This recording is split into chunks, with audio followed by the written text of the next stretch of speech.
Mercury. What's my message? What's my communication style? And why is my perspective important? Thinking, learning, communicating, and engaging with others.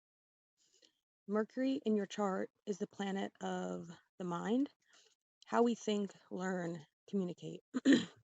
Mercury is our mental state and outlook. It's what we notice, and therefore our reality is formed through this filter. Mercury has a message and a perspective to give the world. Its element gives an initial clue to what this is. A fire Mercury in Aries, Leo, or Sagittarius jumps at a new idea. An earth sign one, Taurus, Virgo, or Capricorn, offers grounding and practical thinking. An air Mercury, Gemini, Libra, Aquarius, connects ideas and spreads the words with logic and objectivity. A water sign one, Cancer, Scorpio, or Pisces, is intuitive and conveys a personal message.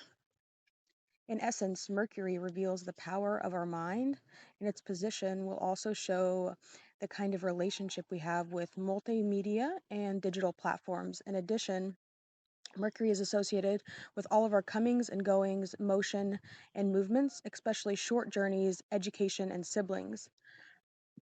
It presides over buying and selling, negotiating, trade, and transactions.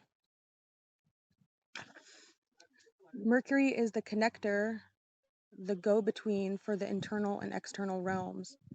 Its activity is similar to the in and out breath that is ruled by Gemini, the quintessential mercurial air sign, and Virgo is connected to the lungs.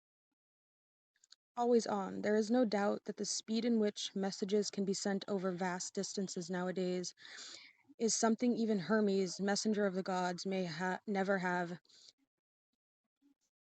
envisaged.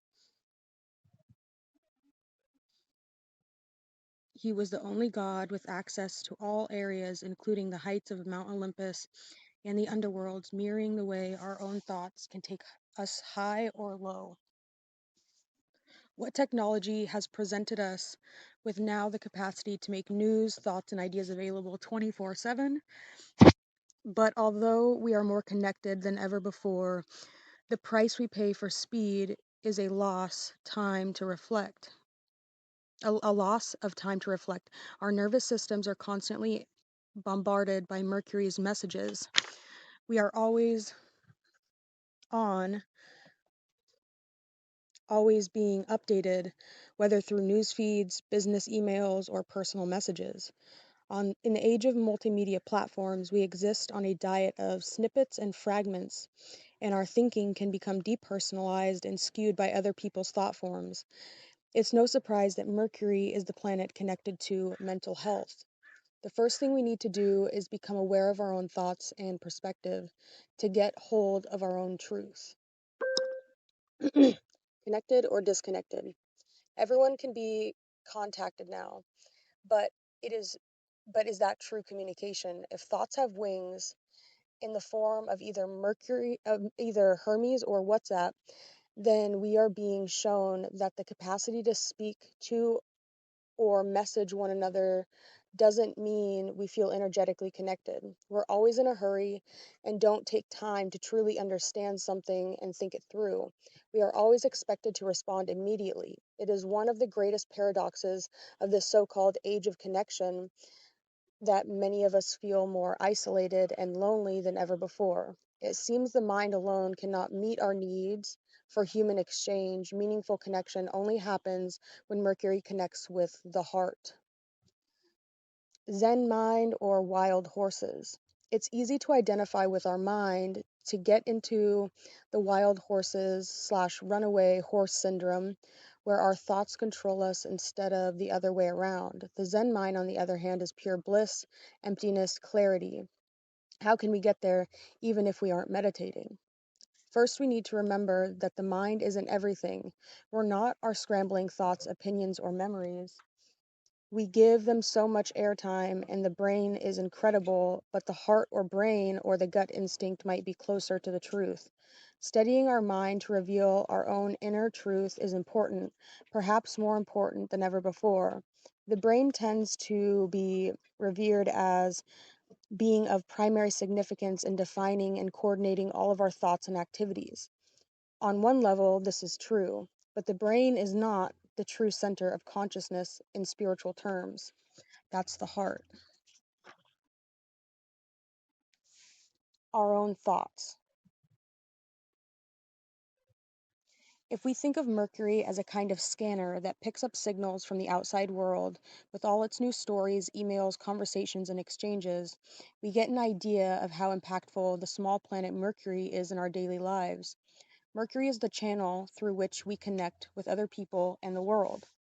Yet, in the world of information overload, readily available comments, and influencers, our thoughts can get blurred and enmeshed with other people's very easily. Can we even be sure that what we're thinking is our own thoughts? Are we absorbing someone else's instead? Also, part of Mercury's job is to express who we are. Perhaps we do have our own ideas, but are we able to voice them? Our personal Mercury will give us clues to all these things. What's trending?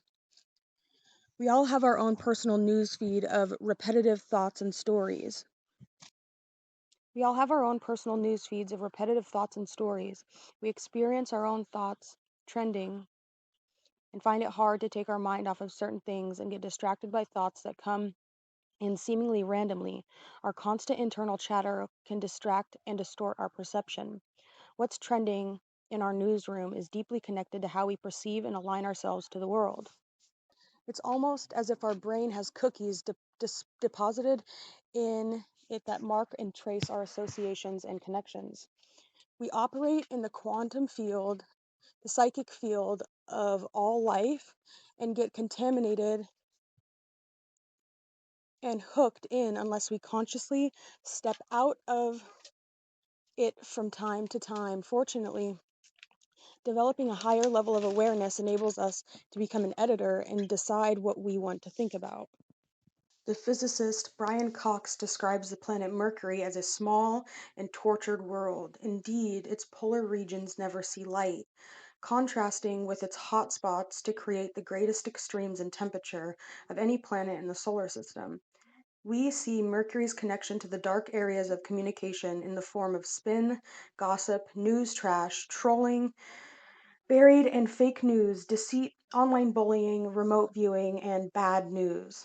News stories that are laced with drama and toxicity feed us fear, which is a multimedia favorite that hooks us in. The more we are triggered and click into this media generated news, the more frequently we retrace the fear based neural pathways in our brain, which in turn meshes us with the fear that lurks in the collective unconscious. Allowing our mind to be infiltrated in this way can lead to our conscious mind being overridden. Thoughts can be actually thoughtless, i.e., without consciousness. We become mindless rather than mindful. Opinions can be hugely biased and based on assumptions or projections rather than truth. If we are overwhelmed by what other people think, we can lose the capacity to question and connect to what's true for us. So it's important to realize that Mercury is a double agent. Hermes can zoom into our lower unconscious, connecting the dots and interpreting a news story in a way that lowers our vibration. He can also fly high and connect us to wisdom. He is a good symbol for Gemini's duality, as he is both a thief and a magician. Hermes, Mercury, moves us in between dark and light. Our mind can be filled with obsolete data too, but old memories or repetitive thoughts can be released, freeing us from the entrapment and stagnation of the past. Transformational Mercury. Choosing to let go of thoughts that keep us stuck can be a real step forward in life. So, Mercury can be a gateway to greater freedom, happiness, and peace of mind. It's different from being either more left or more right brained. If so, do with living from our infinite soul mind instead of our ego based mind. We can make space to observe and accept without judgment, but we can live from a place of clarity and choice. Good news. If we think our mind as like software, we can consciously upgrade it, remove psychic viruses, and reboot our entire system. Mercury's power for good is immense. It can be revolutionary. It can be a revolutionary force that turns our own transformational journey into a message that can be relayed to help others. It can also be a conduit for totally new understanding of ourselves, others, and what life is about. To reach that new understanding, we need to stop kidding ourselves, telling ourselves the same old stories, and make a change that takes us out of the past. We have to work at cultivating clarity and becoming intuitively clear. Take a look at your frequent messaging and evaluate whether it's negatively impacting your clarity of mind. The monkey mind that has been darting about, watching a screen, texting a message, and holding a conversation. It's not centered and focused enough to pay attention to the words. What kind of white noise and chatter do you have going on at any one time? If what you're thinking isn't serving you, you can develop a different relationship to it. The simplest the simplest instant meditation is to close your eyes, take some deep breaths and release everything that has come before this moment. From a soul perspective, moving from ego thinking, the small mind, to soul thinking, wisdom, the mind has such a hold on us. We identify with it so much to a degree that we believe what we think is true. Yet we are experiencing a fi- is yet what we are experiencing is filtered through our ego mind. It is not experiences themselves that cause the problem, but the way we think about them. If we truly want to experience